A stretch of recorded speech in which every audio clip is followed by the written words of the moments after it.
Yeah, just bend around like in the view. If you can get past the table, that'd be good. Did everybody get past the table?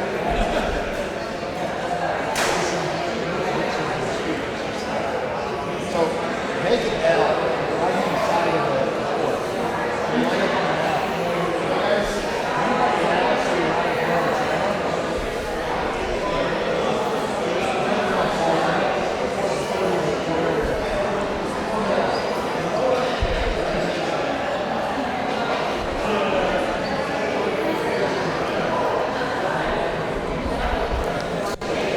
Start? Okay.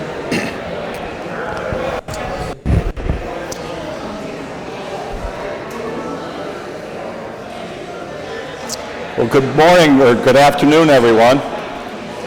Can you hear me okay? Okay, excellent. As Father said, my name is Godfrey.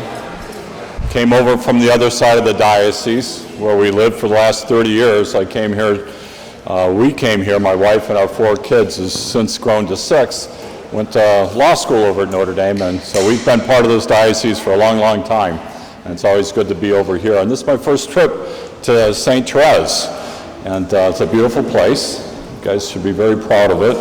And I can remember my first meeting with your patron saint, St. Therese, and that was on a Giants team plane going to play the Dallas Cowboys. I was reading her biography, Story of a Soul, and I might have been quite a sight to be the big offensive lineman reading the story of a young Carmelite nun, kind of like seeing your mother reading the military tactics of Genghis Khan, kind of a head turner. But obviously, in some ways, not too incongruous, because one of St. Therese's biggest heroes was Joan of Arc. You see lots of pictures of her dressed up as Joan of Arc in one of the convent's plays. And Joan of Arc was a great, great person. An American writer, Mark Twain, actually researched and wrote a book about her and said that Joan of Arc was one of the greatest persons in history, and that the book that he had written about her was his favorite. And St. Joan was also an example of exercising faith in the professional life. A young French shepherd girl, 17 years old, led the armies of France against the armies of England and expelled them from their country. And she was asked how she could expect to beat the English, with such insurmountable odds as kicking them out. They had occupied France for many, many years and were kicking their butts regularly until Joan of Arc came on the scene, and she was asked, how do they expect to win? She said, the men will fight, but God will grant the victory. A great example of faith in the professional life, no matter how unlikely your profession is.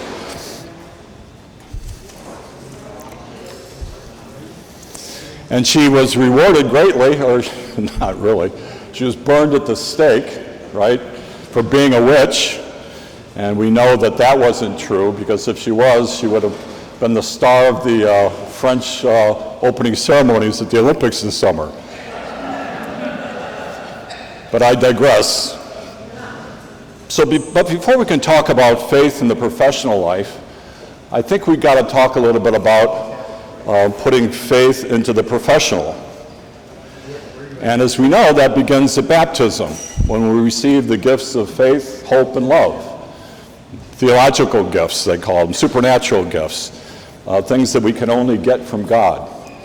And many of us, myself included, you kind of put them in our pocket and treat them like they're coins, right? I'm Catholic. But that really doesn't do you any good unless you put it into currency. And that's what we need to do. I mean, I grew up being a lot like the kid who's the butt of the joke of, did you hear the one about the Jehovah's Witness who married an atheist? They had kids who knocked on doors but didn't know why. And that was kind of like me. I was just going through the motions of my faith growing up. I grew up in a Catholic home, oldest of 9, went to Catholic grade school, high school, And I can remember having a strong love for God as I grew up. But the older I got, it was like God just drifted off my radar screen. I didn't think about him much anymore. Not because I ever said no to him. It's just because I got busy playing football. We had the football team in here earlier, right? That's a busy life. You got school, and you got practice, and you got games, and you got another game. You get on that treadmill, and sometimes you get so busy with all your new freedom and opportunities that you get pulled away from the basics. And I didn't realize that was happening to me until I was at the University of Michigan, where I played defensive line, and we had a very successful team back then. And it was my senior year, and I remember it because seniors got their own room on the night before the games up at the campus inn. And so sometimes I would sit in a chair next to the window overlooking the lights of Ann Arbor after the coaches had our bed check at 11 o'clock, and when you're in college, you're not very tired at 11 o'clock. In fact, you're usually just getting going. So sometimes I wouldn't listen to the radio or watch television. I would just sit there and think about things. You know, I used to ask myself questions like, who am I? Where am I going? You know, what's really important? And when I asked myself questions like that, I felt weak on the inside, even though I was big and strong on the outside, right? A starting defensive line and top-ranked team in the country, strong on the outside, but on the inside I felt weak. And I felt weak because I didn't have answers for those questions. And I realized what was going on with me is that I was becoming sad on the inside. And I never really came back to those questions again until I got into the NFL. And what happened in the NFL was that I had a chance to revisit those things about what made me happiest. But let me drill down. I want to drill down on this point, this thing about happiness. Like all of you guys, just in your own mind to yourselves, think about the things that make you happy, big or small. Delicious spaghetti dinner, that's up there, all right? Some of these things over here, yeah, they could rank, depending what you're into, if you have a pet or whatever it is, okay? Think about the things that make you happy. Now think about the things that make you happiest the longest. Well, why do we do that? Well, things that make us happiest the longest are the most valuable to us, right? 2 weeks of vacation is better than one, right? That's the idea. Well, if we were to compare everybody's lists, I think we would all find that people were at the top of all of our lists of the things that make us happy, and for the longest period of time. And why is that? Well, St. Paul said only 3 things last forever: faith, hope, and love. And the greatest of these is love. And love can only be found in relationships with other people. And that's why people would be at the top of our list. So who's at the very tip top of our list? God. Right? He's eternal. He's where we came from. He's where we're going. And that's why he's at the top of the list. And that's why it would only make sense to spend time with him. And since I wasn't spending time with God, that's what was happening to me. Even with as busy as I was, not really knowing what's going on in me, there were times when I settled down that I realized something was off. And that's how the NFL helped me. My profession actually brought me to my faith because it was so dang difficult. All right, I wasn't drafted coming out of Michigan. I got a free agent contract at the Washington Redskins, put on 20 pounds, got in the best shape of my life that summer. I ran every day, lifted every day, ate like a sumo wrestler, got to camp, and I gave every play of every practice 110%. And by the end of the preseason, the local media, my teammates were talking about how I was going to make the team. Until they had one of the final cuts, and I was cut. The head coach kept one of his old buddies who he used to play with, which was the position I was trying to get. They kept him instead of me, and I got cut. And I was crushed by it. It was so unfair. I had earned the spot. Everybody else thought I did too, but I didn't.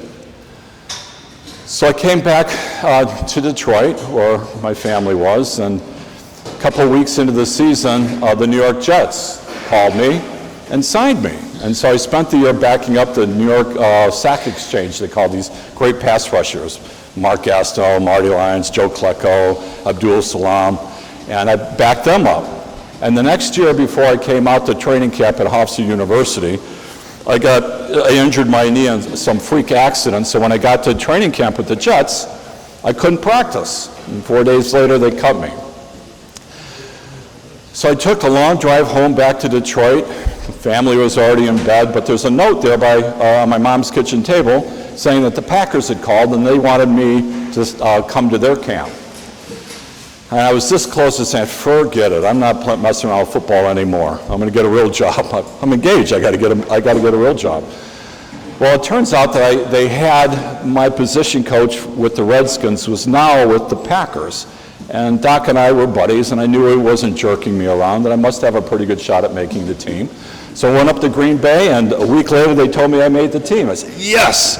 Called home, my dad, my sister, my girlfriend, now my wife, brought my stuff up for me for the last preseason game. They went home, and the next morning I got a wake-up call from one of the assistant coaches telling me I was cut.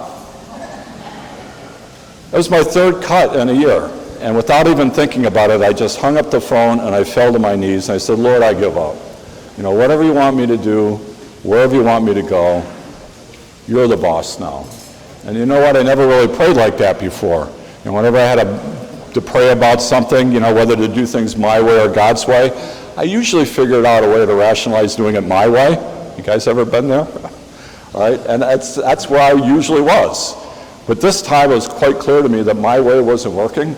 And so I was willing to give things God's way a chance, and they immediately started to improve because I checked out of the hotel room, went across the street to Lambeau Field where the Packers locker room is, had my final physical, and the head coach, Bart Starr, called me into his office and apologized for cutting me, asked me to stay.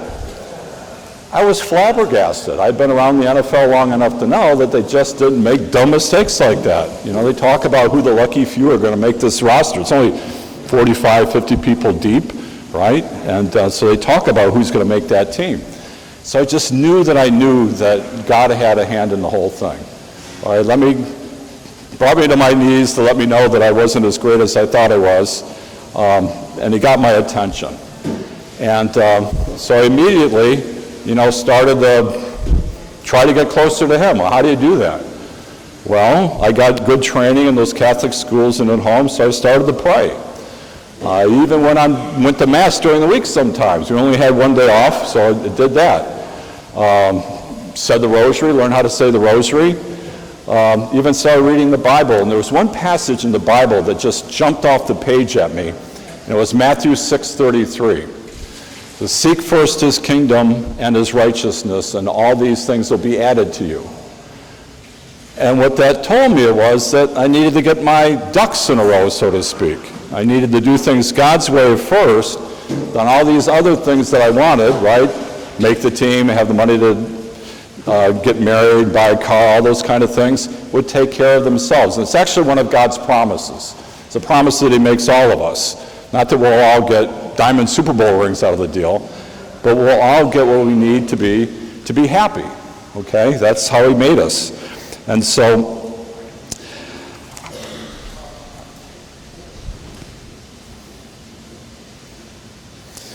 again, it's like my profession. It wasn't so much my faith that I brought into my profession as my profession brought me to my faith, or at least it helped me to start pull those coins out of my pocket, faith, hope, and love, and put them into currency.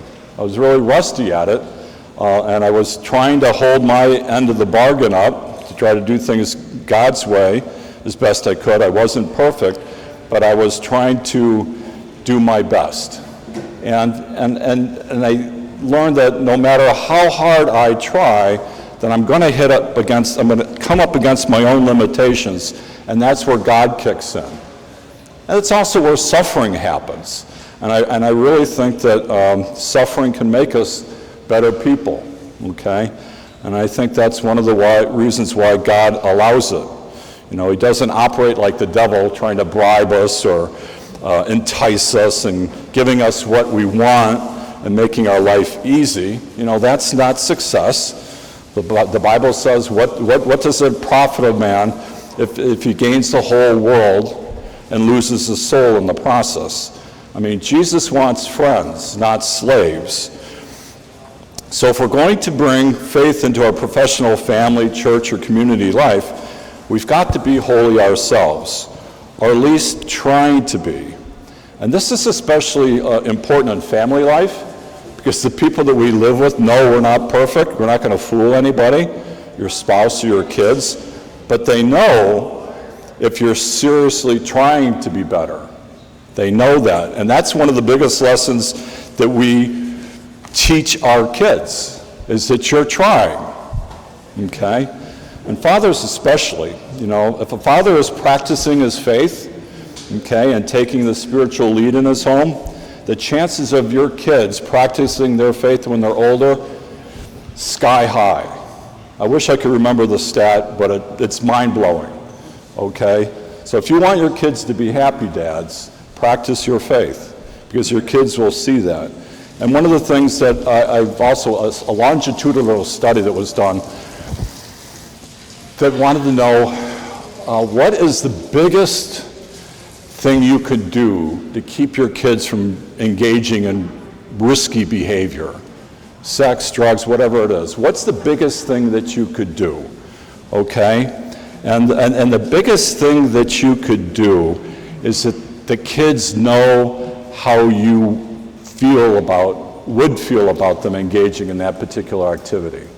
Again, what you do and what you believe and what you say really matters. Your example. Okay? And if we drop the ball, okay, no matter how badly, don't quit or make excuses, you know, and take yourself out of the game. That's what the devil wants you to do. Take yourself out of the game.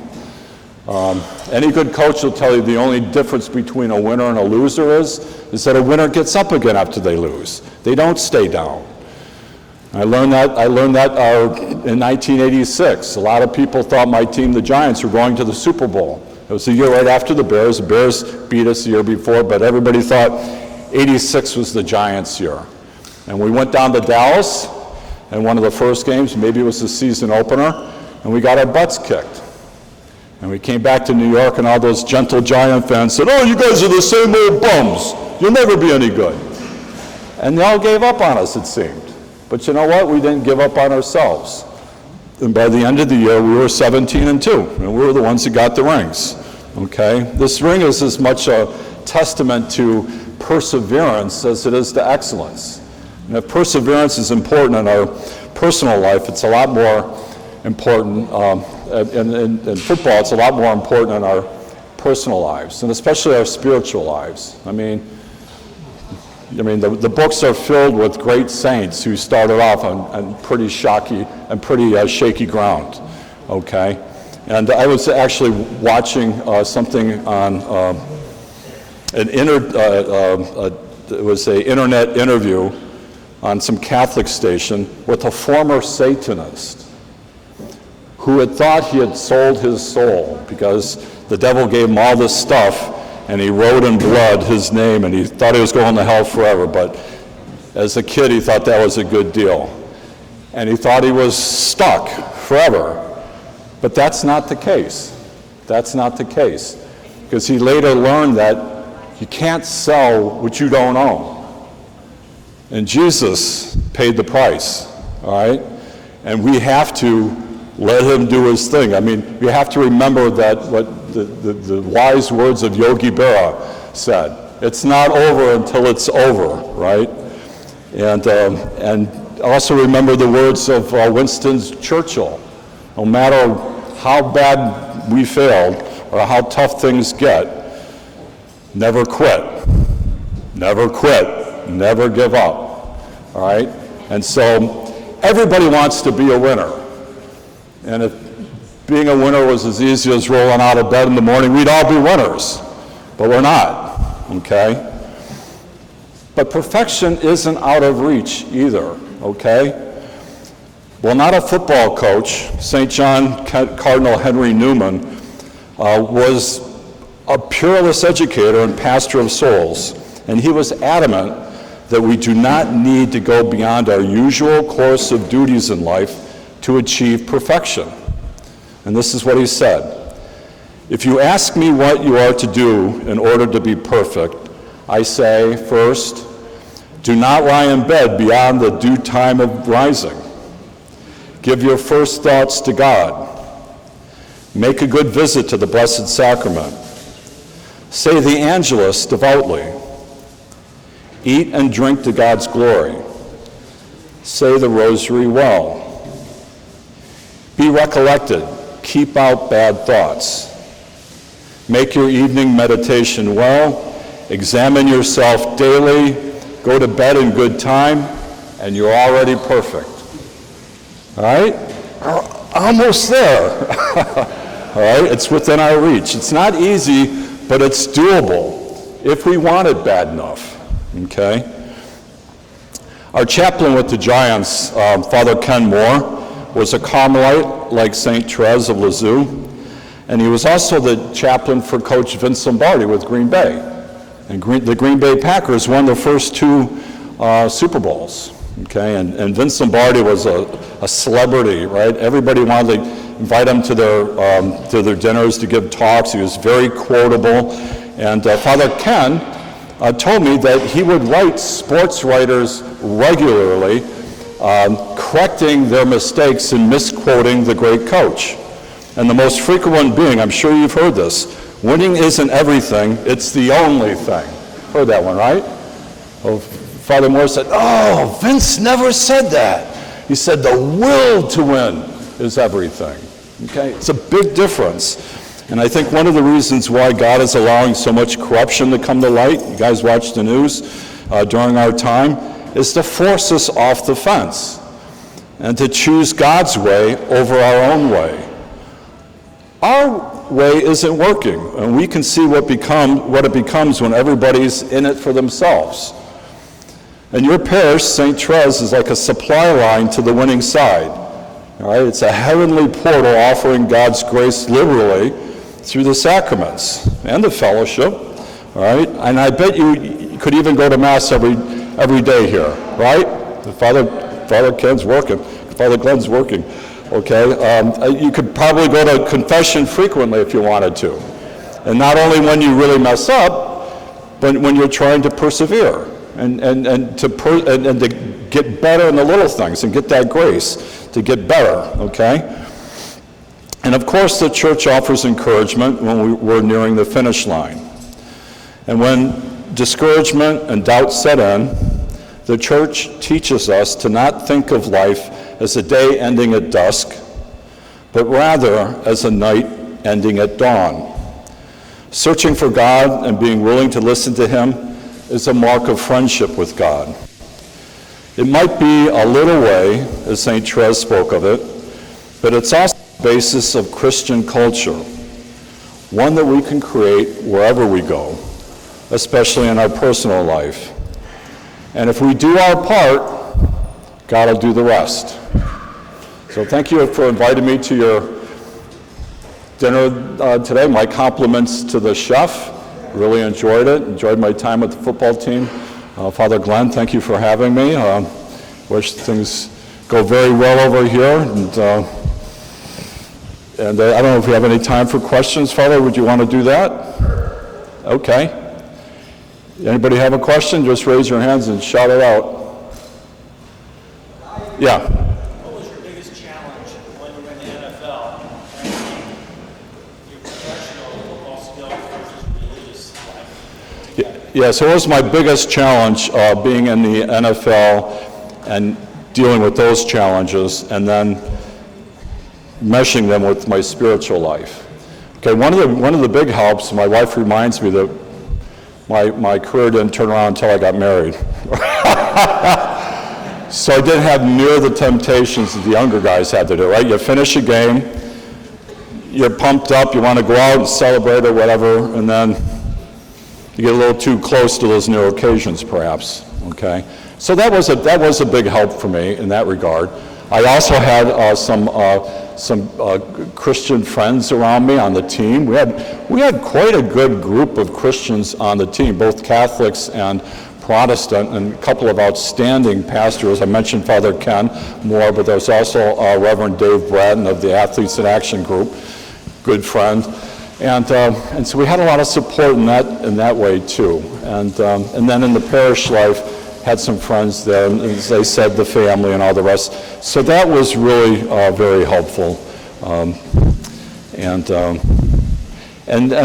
people knew where I stood on various things, so you talk about faith and professional life. I think just living my faith and being God's friend and spending my day, doing things in His presence, I think that's kind of contagious. People kind of know that without ever saying anything, because I picked that up by hearing people comment here and there. And then there was also one of the paper clippings I just saw the other day. It was written by a Detroit Free Press guy who's been around, Mike, kind of well known, I can't remember his name, but he was very witty.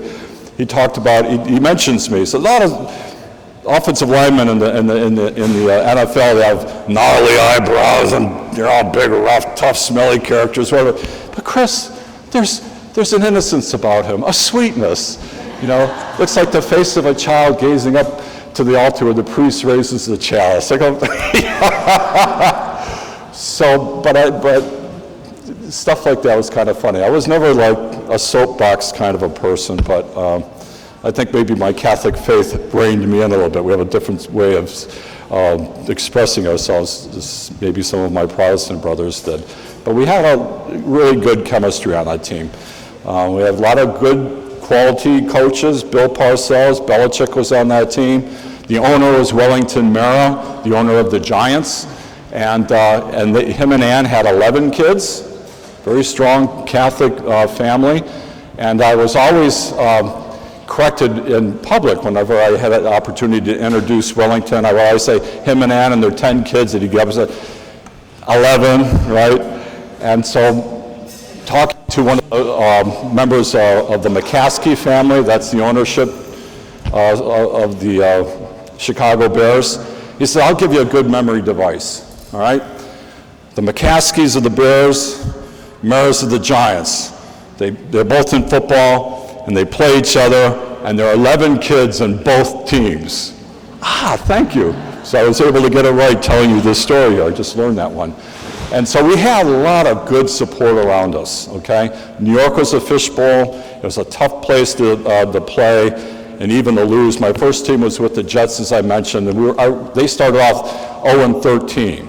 So you can imagine how brutal the press was. It was awful. So when I signed with the Giants, I was like, I wasn't looking forward to returning to New York at all, because they had been losers up to that point. They had a great defense, Lawrence Taylor and all those guys, but not much of an offense.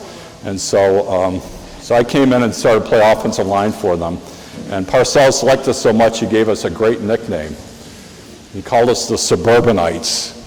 We all had names like Christopher and Bradley and William. We lived in the suburbs. We all had off-season jobs. We're the kind of guys that Mom used to drive to practice in the Squire wagon, that kind of stuff. But anyways, it was a good team. Yeah, in the back.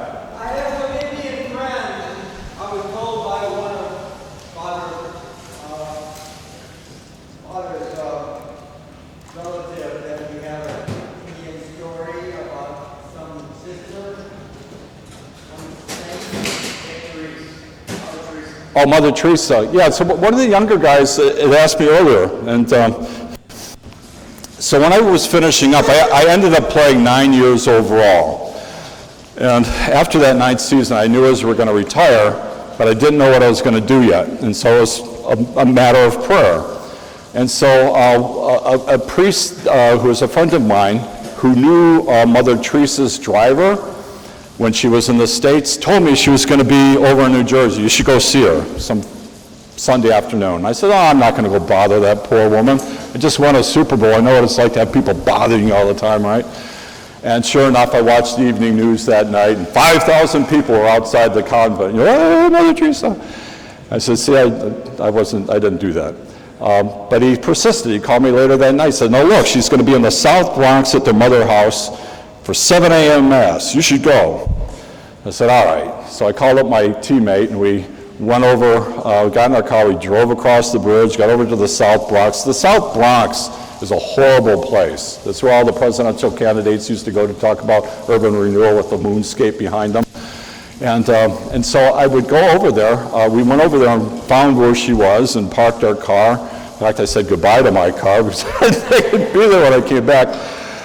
And we knocked on the door, and the door opens up, and this little head, this little nun peeks out, and it was like the smoke of heaven came wafting out after her. And I introduced her. We looked like FBI agents in suit coats and trench coats and stuff like that. And said, can we go to Mass with the community this morning? And without saying a word, she led us up the staircase to a remodeled living room that had been converted to a chapel.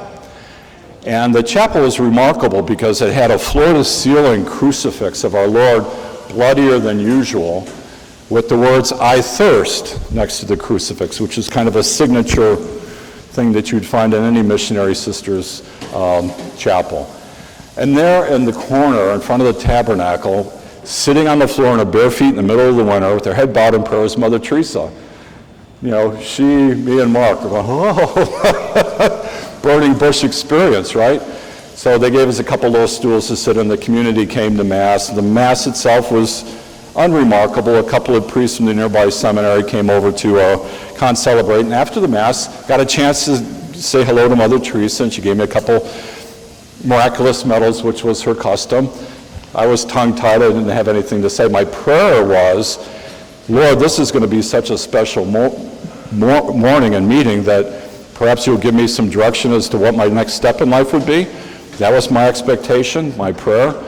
And so when she went on to do her rounds, the two priests and my buddy started talking about law school and legal things. The priest was taking his bar exam in the next month or so. Mark's wife was in law school, and at that moment they kind of turned to me and said, you should go to law school. I had never thought about that before. You know, I'd never thought about that. It was like a light bulb went off. And the more I talked to different people, the more the connections were made, and I got connected with people, the new people at the University of Notre Dame, a great pro-life professor there by the name of Charles Rice. We became great friends, and it was a great move. So we took the 4 kids and moved to South Bend and went to law school. And my wife still remembers that 3-year stint of raising the children as a single parent. It wasn't that bad, but we did get a house with a study on the 3rd floor, so I was always there anyways. So that's how the law school thing happened, and that's how, and I attribute that to the inspiration that Mother Teresa gave me.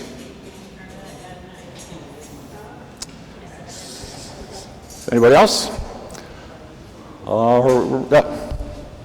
Just a rundown when you played football. Is the chaplain, did you have a place to go for Mass? You always played on Sundays. Yeah. Thursday night games. But did they have a particular setup for you, like away games? And what percentage do you think of your Giants team was Catholic? Or did you have some that they didn't care about religion? Yeah, so the question was, what was the practical experience of our, game day, going to Mass and things like that, Catholics and Protestants on the team, what that looked like. And the way it looked is that in the NFL, the schedule was always the same. Didn't mess with the schedule. And especially with Parcells, because he was prestigious. His office was filled with elephants with their trunks up. Good luck. But we would, if I'm remembering this all correctly, dinner or pregame meal was always 4 hours before the game.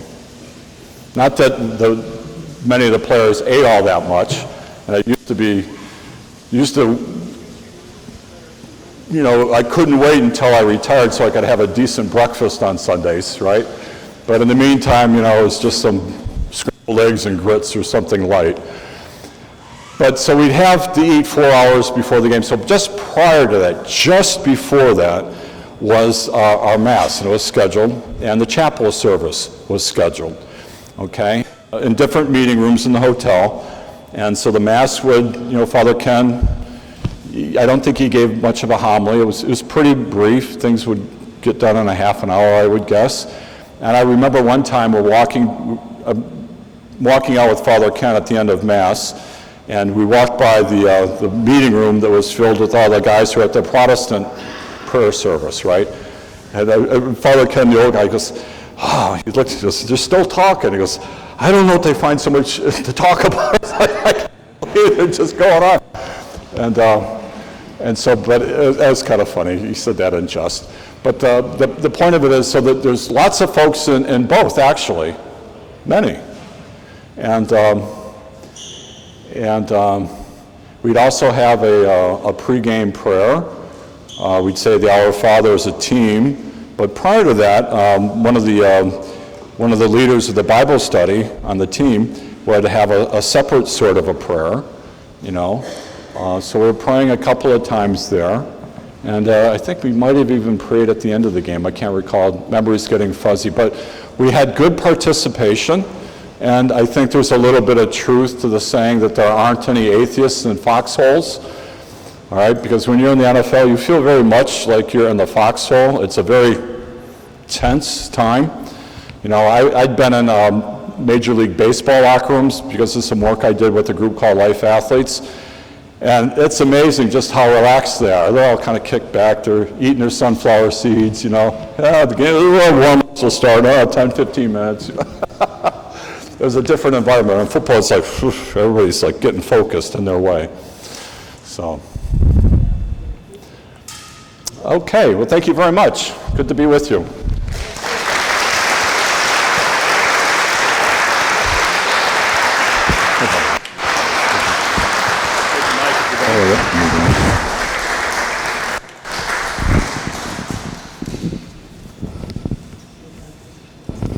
So this was the maiden voyage on the sound system, so I think everybody able to hear pretty much? Great. All right. Chris, thank you so very, very much for your time, your energy, making that long drive down from South Bend. I made it a lot. I just really appreciate Chris, and the privilege has been to get to know him a little bit up in South Bend. He's a great man, a man of faith. He loves his family, he loves God, and what better person can you have than trying to share that faith, to try and help us all just live that way of life. I always tell you, and you guys know me, right? What do we talk to the kids? Couple things. If you it comes from the Vince Lombardi thing. First team meeting with Green Bay Packers, he said, gentlemen, and they weren't good at this time. He said, gentlemen, on that practice field, if we pursue perfection, we will, even though we can't achieve it this side of heaven, we will achieve excellence. So I asked the kids in school, if you came during school, and maybe from St. John's, remember that. Guys, what will happen if we pursue perfection? We will achieve excellence. I add something, I don't think Vince said this, but I said, guys, why do we want to pursue perfection, or why do we want to achieve excellence? And they say, to glorify God. And what a beautiful image he gave to that simple way of glorifying God in a life of perfection. Get up in the morning, pray, be attentive to your duties, try and love those in your sphere of influence, and that makes all the difference in the world. Thanks to many people who've made this possible. I think there's 67 baskets here, maybe 69 by now, I'm not sure. And there's like 80 people here, so you get to buy your own baskets, I guess, I don't know. But no, I deeply appreciate it. One of the things I was going to do, and I didn't get it done, I'm not like Amy who gets everything done. Amy's just been incredible. I think she deserves a month of vacation because she's just...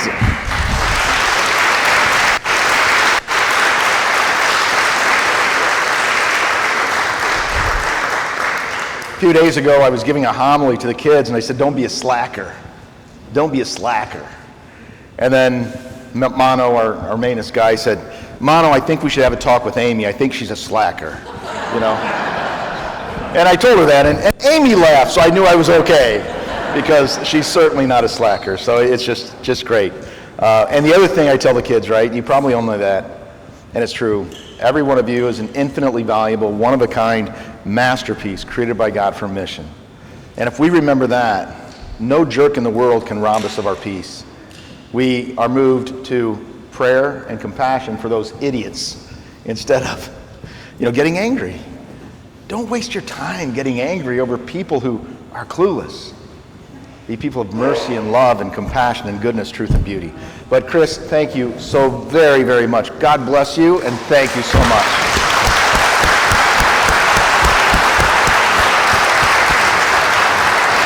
Okay, Amy is saying something. Move what? We have more food, so please help yourselves. Please take as much as possible. Take more. Right. And like I said, just great. And you can check out the silent auction. The silent auction continues through the day.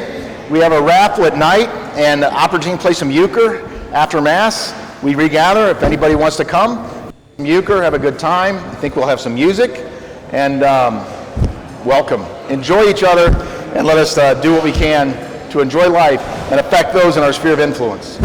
God bless you all.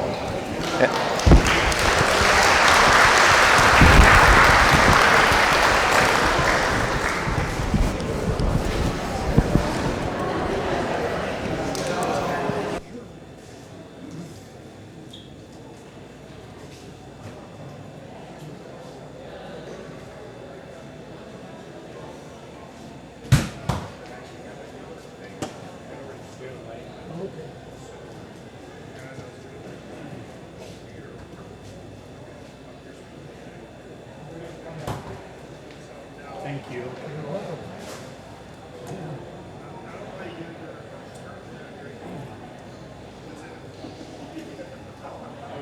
Can I have a Brax root beer, please?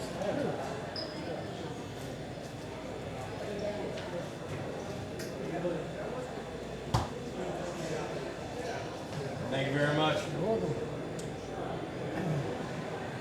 Miller Lite. Miller Lite? Yep, please. That was good talk.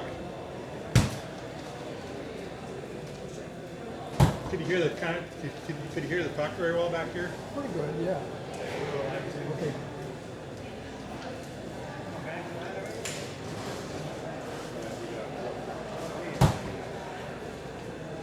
Thank you.